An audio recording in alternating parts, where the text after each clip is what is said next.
ನಮಸ್ತೆ. ಎಲ್ಲ ಹೇಗಿದ್ದೀರಾ? ಎಲ್ರು ಚೆನ್ನಾಗಿದ್ದೀರಾ ಅಂತ ಭಾವಿಸ್ತೀನಿ. ನಾನು ನಿಮ್ಗೆ ನಮಸ್ತೆ ಮಾಡ್ದೆ ಅಲ್ವಾ? ಯಾಕೆ ಮಾಡ್ದೆ ಗೊತ್ತಾ? ನೀವು ಬಹುಶಃ ಅದನ್ನ ಗ್ರೀಟಿಂಗ್ ಅಂತ ಅನ್ಕೊಂಡಿದ್ರ ಅನ್ಸುತ್ತೆ. ಅದು ಕೇವಲ ಗ್ರೀಟಿಂಗ್ ಮಾತ್ರ ಅಲ್ಲ, ಅದರಲ್ಲಿ ಎಂತ ರಹಸ್ಯ ಅಡಗಿದೆ ಗೊತ್ತಾ? ನೋಡೋಣ ಬನ್ನಿ. ಮೊದಲಿಗೆ ನೋಡೋದಾದ್ರೆ ಋಗ್ವೇದದಲ್ಲಿ ನಮಸ್ತೆ ಪದದ ಪ್ರಸ್ತಾವನೆ ಬಂದಿದೆ. ನಮ ಅಂದ್ರೆ ವಂದನೆ, ತೇ ಅಂದ್ರೆ ನಿಮಗೆ, ಅಂದ್ರೆ ನಾನು ನಿಮಗೆ ವಂದನೆಯನ್ನ ಮಾಡ್ತಿದ್ದೀನಿ ಅಂತ. ಆಧ್ಯಾತ್ಮಿಕವಾಗಿ ನಮಸ್ತೆ ಪದದ ಅರ್ಥ ನೋಡೋದಾದ್ರೆ ಅದು ತುಂಬಾ ಶಕ್ತಿಯುತವಾಗಿರುತ್ತೆ.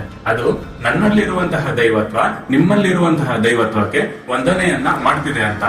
ಯಾಕಂದ್ರೆ ನಮ್ಮ ಎಲ್ಲರಲ್ಲೂ ಪರಮಾತ್ಮ ಇರ್ತಾನೆ. ಅದಕ್ಕೆ ನಮಸ್ತೆ ಮಾಡ್ಬೇಕಾದ್ರೆ ನಾವೇನ್ ಕೈ ಜೋಡಿಸ್ತೀವಿ ಅಲ್ವಾ, ಇದಕ್ಕೆ ಅಂಜಲಿ ಮುದ್ರೆ ಅಂತ ಕರೀತಾರೆ. ಇದು ಕೂಡ ತುಂಬಾ ಇಂಪಾರ್ಟೆಂಟ್ ಆಗಿರುತ್ತೆ. ಈ ನಮ್ಮ 5 ಬೆರಳುಗಳು ಏನಿದಾವಲ್ವಾ, ಇವು ಪಂಚಭೂತಗಳಾದ ಅಗ್ನಿ, ವಾಯು, ಆಕಾಶ, ಭೂಮಿ ಮತ್ತೆ ನೀರನ್ನ ರೆಪ್ರೆಸೆಂಟ್ ಮಾಡುತ್ತೆ. ಎಲ್ಲವನ್ನ ಒಂದುಗೂಡಿಸೋದು ಅಂದ್ರೆ ಇಡೀ ವಿಶ್ವವನ್ನೇ ಒಂದು ಮಾಡುತ್ತಾರ. ಅದಕ್ಕೇನೆ ನಮಸ್ತೆ ಕೇವಲ ಗ್ರೀಟಿಂಗ್ ಅಲ್ಲ, ಇದು ನಮ್ಮ ಭಾರತೀಯ ಸಂಸ್ಕೃತಿಯ ಒಂದು ಭಾಗ, ನಮ್ಮ ಆಧ್ಯಾತ್ಮಿಕ ಬಂಧನದ ಗುರುತು. ಇನ್ಮುಂದೆ ಆದ್ರೂ ನಾವು ನಮಸ್ತೆನ ಸರಿಯಾಗಿ ಮಾಡೋಣ. ನಮಸ್ತೆ.